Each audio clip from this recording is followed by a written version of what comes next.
Assalamu alaikum wa rahmatullahi ta'ala wa barakatuhu. Bada auzu billahi minash shaitanir rajim. Bismillahir rahmanir rahim. Fellow listeners, fellow Gambians, I took this opportunity to come on live Facebook and thank Gambian people. The Gambia is one of the most blessed nations of our time. The Gambia is blessed with human resource, intellectual resource, and there is so many things that we have in common. What unites us is more than what divides us. The world is watching the Gambia because we have done something that even developed nations are envious of what we are able to do as a nation. Considering the size of our country, every nation is looking towards the Gambia today. So happy. And many are aghast at what we are able to achieve as a nation. Facebook heroes should understand that the people back home do not have time for rumor mongering. They do not have time for lies. All that they are looking out for is who would help develop the country, who would help ease the pain of our people, who would help console the grieving families. Today, you go on Facebook, you go on social media, you find it in abundance. But how many of us are asking ourselves, what can we do individually to contribute our quota to nation building? Let's say, for instance, how many people do we have in the diaspora? If each and every one of us can try, send in, let's say, 30 sewing machines or even 10 sewing machines, open sewing ateliers everywhere, that would create employment. A lot of people would be out of the street and they would get a job. If most of us could send these mattresses to Banjul, open shops, we would be able to employ more Gambians. The government cannot do it all alone. But no, some of us would not. Rather, we would sit behind our laptops, heated rooms, and complain about everything, almost everything that the government does. What are you doing as a citizen? What is your contribution? Is it only to mourn and complain? To call yourself a dedicated son of the land is not all about talking on Facebook or talking on online radios. Think of something that you can do to contribute your quota to nation building. You don't have to wait for the government. You can do your bit. You can build factories, even as small as a soap making factory or fish catching. Buy a lot of boats, fishing boats, trawlers. Help the people, ease their pain, ease the suffering. And you can be counted among the nation's greatest sons and daughters. We know we are doing a lot helping our individual families, but that is where at the family level. Think of national level. Think of something to do to help your people, rather than sit behind Facebook and call all sorts of these decisive, divisive rhetorics everywhere you go. It is not helping our country at all. Rather, you are making us a laughingstock of the world. Think of what we have achieved together as people. The Gambian people celebrate our name. They sing our name. They are proud of us. They are so respectful towards the diaspora. But what are we doing today? Everything, because it is not coming your way, you would mourn and complain. Tell us, what are you doing to relieve the pain of your people? Is it only to mourn? Is it only to make noise? Before you waste your time, go to the Sunday markets. Go to these charity shops, buy something that will be helpful to somebody in the Gambia and send it home to help your people. That is what we call patriotism. It is not only everything that the government does that you will mourn about it. Think of what can you do to change it. You cannot create a government and you want to control the narratives of the government. That is dictatorship. Dictatorship comes in every form. And people have to understand this. You don't go to the Gambia to stay in Banjul alone or stay in the Combos and surroundings alone and you think you know the sufferings and the aspirations of our people. No, you have to go around the country to see the people, meet them face to face and know how they feel. That is why I didn't go on a holiday. I went on a nation tour and I went around the country from Koina to Khartoum to see the people and know how they feel. And believe me or not, the Gambian people are very grateful to the diaspora. The Gambian people are so much happy of what we did together as citizens of our beloved country. They sing praises of our name, elevate us to positions we have not yet reached. We should be very grateful. We should be thankful to them because they are grateful to us.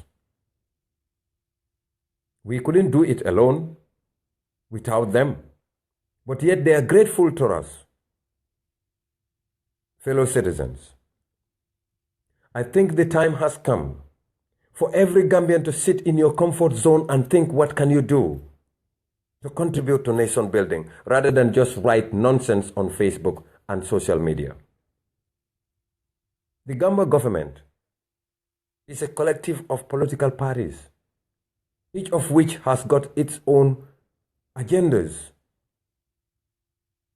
That is why you have ministers from almost all parties except the PDIS. But they too are not sitting back. They want something. Maybe you and I may not know, but they are aiming for something. Nobody goes into politics for nothing. You don't just keep popularity in politics.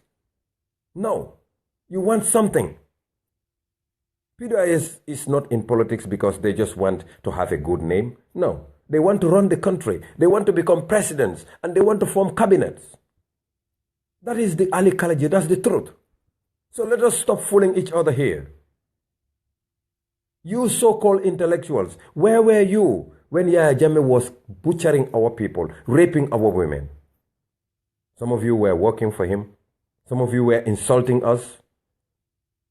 But today, when we both realized collectively that Yahya is no longer good for the country, we joined hands and fought him until we defeated him. I think together we can make a lot of difference for our country. The Gambia is a very small country. You can travel the length and breadth of the Gambia in one day. You can go from Banjul to Koina in one day, in a car. Brothers and sisters and fellow listeners, I want to share these thoughts with you because these are the thoughts of our people. This is what our people want. They want their sons and daughters to get jobs. And government cannot provide for everyone. You in the diaspora is the hope of the country. You are the beacon of hope. Do something. Find something to send back home that would create jobs, rather than sit behind Facebooks and talk nonsense. Make your contribution. Try something. Some of you have not even been to the country for years, like myself. You go today, you would be very surprised that the Gambia has changed. The nation is developing. Infrastructural development is tremendous across the country. You have buildings everywhere. So know that people are not sitting.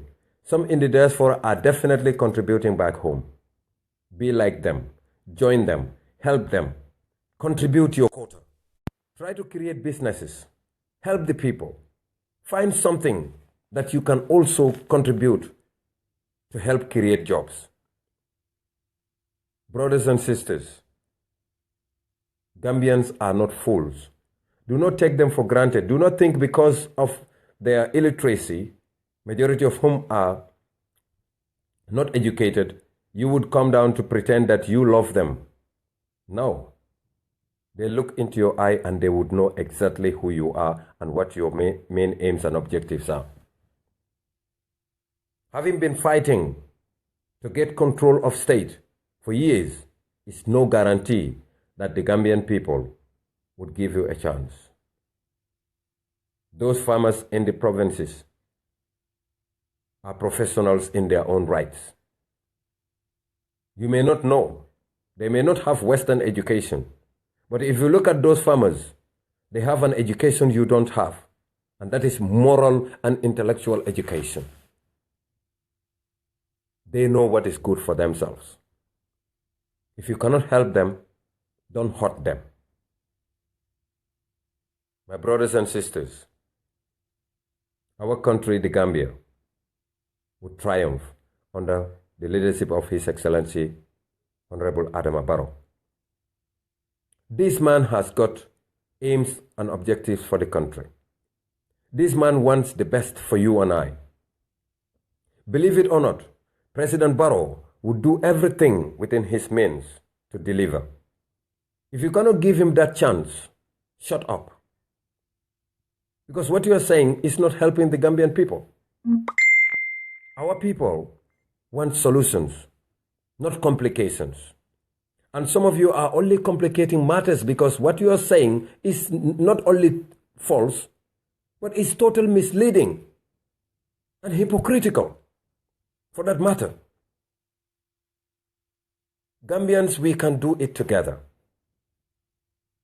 If you don't support the government, try and think of something that you can do to help ease the pain of your people, rather than constantly in the government. When I was in the opposition against Yaya Jammeh, at least I managed to get something to Banjo. At least. Even however little it might be to me, but it was big to certain people. That is what a good citizen should do. Though I was doing it behind cover, because I did not want the tyrannical regime of Jammeh to know about it. I don't want people to get into trouble. You can do the same thing. Some of you only mourn, some of you only talk.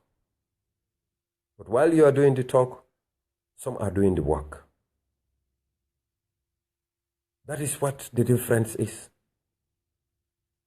You call yourselves graduates from universities.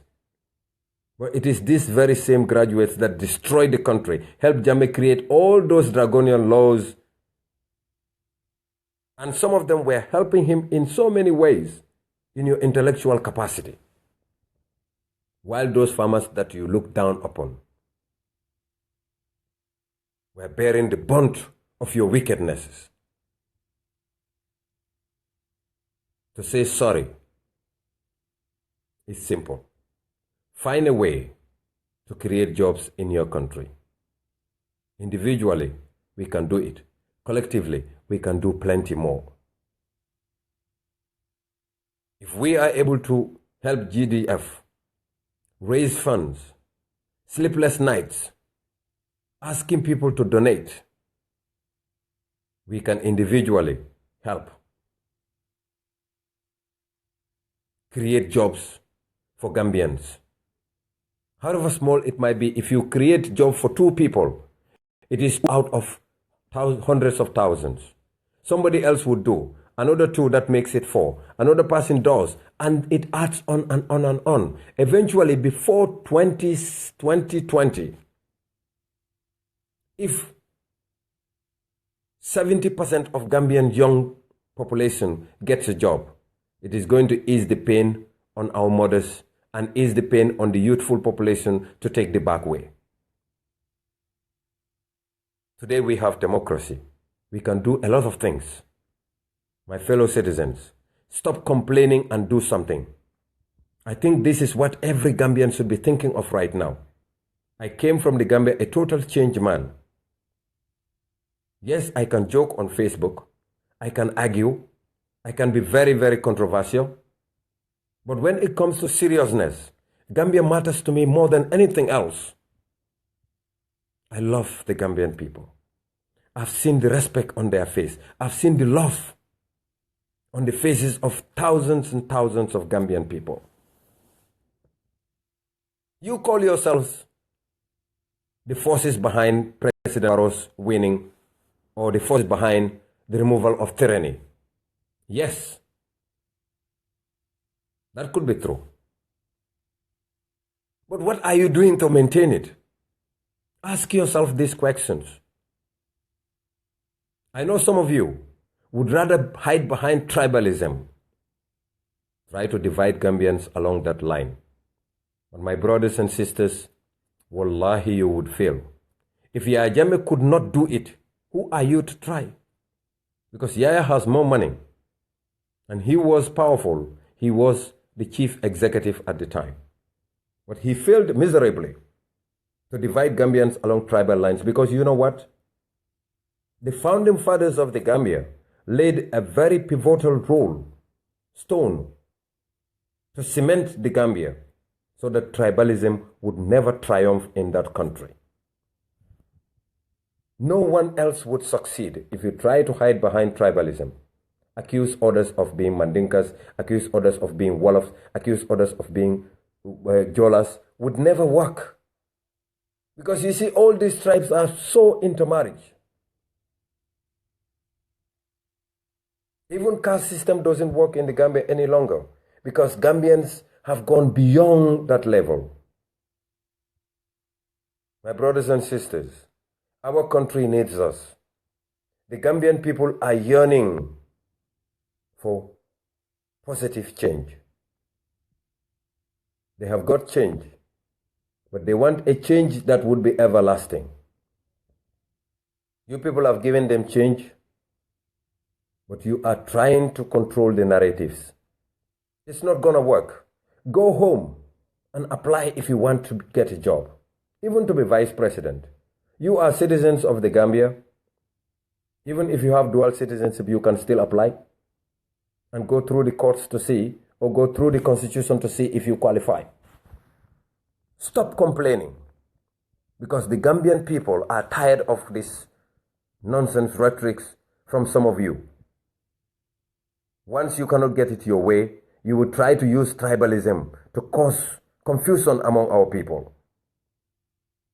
Who are you to decide for the Gambian people when you don't even live among them?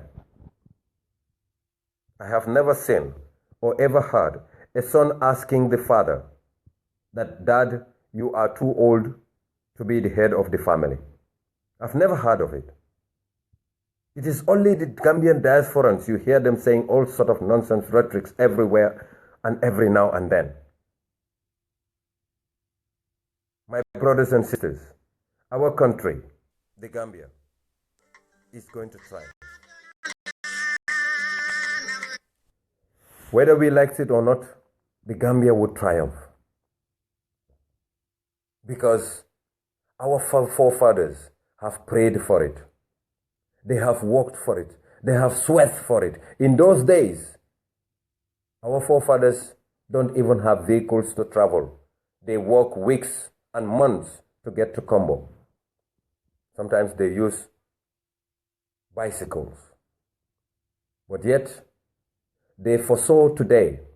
They know that they would have sons and daughters who would either have it their way, or they would use all kinds of means, divisive means, to divide Gambians. And that is why they build foundations that even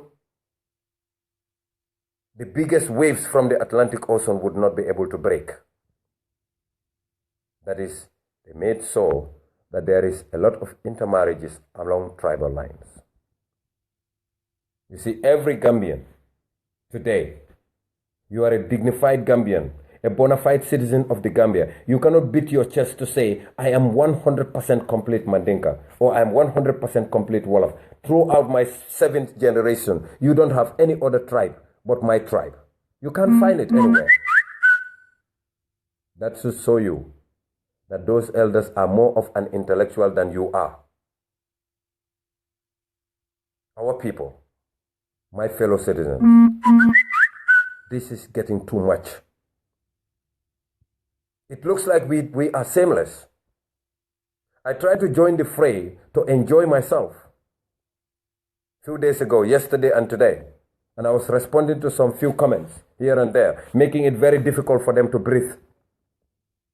It's not that I enjoyed it, but I was enjoying myself with a heavy heart. Because I have realized, despite their Western education, despite some of them are so-called intellectuals, having gone to universities, I realize how illiterate they are in the head, how dumb they are. With their sense of reasoning and their sense of thinking, it is quite sad that some of them can stoop that low, try to drag the Gambia along tribal lines. Who is a 100% Mandinka in the Gambia? No one of us. None. Neither is anybody 100% Wolof. Even if your father and mother are Wolof, go into your generation. If you enter into your genealogy, you would find other tribes. No doubt about that. So think before you talk. You could be insulting yourself without even knowing it. And some of these so-called tribalists, you go into them, you don't even look at their family names. You realize that they don't even know themselves. They don't. I think the time has come for us all to grow up, mature a little bit, and think of what positive thing can I do to make a change. Gambians would honor you more than they honor President Barrow. You are able to create 100 jobs. Gambians would worship you. Because that's what our people are looking out for. They want jobs. If every Gambian could get a salary every month, we will forget all these hardships. The economic super kanja Yaya Jammeh was all along talking about, we would achieve it in no time. Because money would flow. People's hardships would ease. And the back way would be less burden on the people. You see, all this struggle for people to get out of the country is because they lost hope. Give them that hope, rather than you make it more complicated for them. But some of you are so heartless. You go to Gambia, you pretend to be semesters, driving pagmilis around Senegambia for everybody to see you. Yet you don't know the suffering of the people. You were in their condition before, remember? Fellow Gambians, I want each and every one of us from today to make a pledge. At least buy one sewing machine or buy one cane saw to send it to the Gambia and employ someone. In that, no government would come that would look low on our people. Independent people make independent decisions, not enslaved people. This is what Jammeh subjected our country to, and that is why we had to fight hard to get our people free. Because they were not independent. They were totally dependent on the government on everything. Let's give our people the freedom that we fought for. And I bet you, every government that comes would respect them. My brothers and sisters, Gambia is calling. Koina Tokatong is calling on you, the diasporans, to help. Because they have so much hopes on you. You fail them, you will be failing yourself. You fail them, you will be failing the future of your children. My brothers and sisters, our country yearns for positive change. Today you go to the Gambia, our hospitals are in tatters. I've visited them. Our schools, you don't talk about it. Children are no longer learning because teachers do not have good salaries. Everybody is complaining everywhere because the total machinery has collapsed by the previous government. What can you do to make a change? Is what you should be thinking of rather than go on Facebook and spew lies, fabrications on social media, WhatsApp, everywhere you go. Lies and lies and lies and lies is being perpetuated by certain individuals because they cannot get their way through. If I don't like what President Barrow is doing, do I need to go on social media? No. 3 years ago, President Barrow was like me. I can try and do my quota and make sure the Gambian people appreciate it. Then when Barrow's term expires, seek the mandate from the people. If you feel you can do it better than him, seek the mandate from the people. And when they give you the chance, make Gambia Singapore. Even in less than 1 year, if you think you can do it. Because once we are able to defeat tyranny, I think we can do anything. Believe me. Let us strive towards our common goal. And let justice always guide our action. Let us be truthful to ourselves. Let us be fair. This character assassination of our political opponents is all politics. I do it, you do it, everybody else does it. That's politics. But outside politics is the Gambia that binds us together. It is the Gambia we have, nowhere else. Otherwise, why are we wasting our time fighting to get a better Gambia? You talk to certain people, they will tell you, me, I'm only a watchdog. If you know the meaning of a watchdog, you would not insult yourself. Watchdog. The watchdogs that I know are the dogs that guide the compound. English language is a philosophical language, and it's a logical language for that matter. Brothers and sisters, my fellow citizens and lovers of the Gambia, the president has high regards for you, all of you. He always talks about Gambians, the diaspora in particular. But when you come to the diaspora, what do you find here? Rumor mongering. What the Mandinkas call Bafutu Balo. You join them, you are just like them. They would taint you with their poisonous minds. Because they cannot have it their way, so it has to be the highway. Don't listen to them. Because the Gambia, right now, my brothers, the people are so happy. I can tell you, I felt it, I saw it, and I was part of it. The smile was everywhere. Believe me, Wallahi lazim, you go to the Gambia today, you cannot make those people sad anymore. They've tasted freedom. They've tasted happiness. You see the elders dance. With all the pains of 22 years of tyranny and brutalism, the Gambian people are happy. Believe it or not. Fellow citizens, I thought I should share this with you because I said I was going to come live on Facebook and share this with my brothers and sisters. God bless you. God bless the Gambia, and may Allah keep watching over us. Assalamu alaikum wa rahmatullahi ta'ala wa barakatuhu.